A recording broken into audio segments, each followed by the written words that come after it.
Hey guys, আসসালামু আলাইকুম। আমরা এখন জুস বানাবো, পিপাসা লাগছে, এখন জুস বানাবো।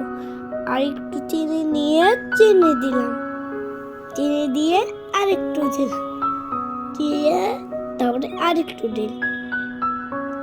দিলাম আর চিনি বেশি দিয়ে হয়ে গেল। হয়ে আর লবণ দিলাম, আমি লবণ হয়েছে।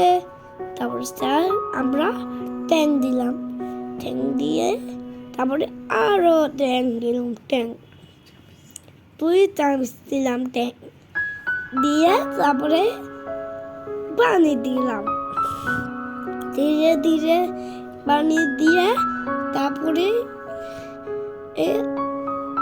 পানি দিলাম, তারপরে আরো পানি দিলাম, তারপরে এটাকে নাড়ে দিলাম সুন্দর করে, তারপরে নাড়াইতে তারপরে শেষ।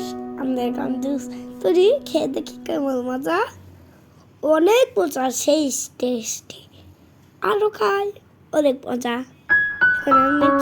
এখন আমি বাবারটা খেয়ে দেখি কেমন মজা, আমি খাই দেখি কেমন মজা, অনেক মজা লাগে। তারপরে আমি দোলনায় বসে বসে খেলাম, খেয়ে অনেকগুলো খাইলাম।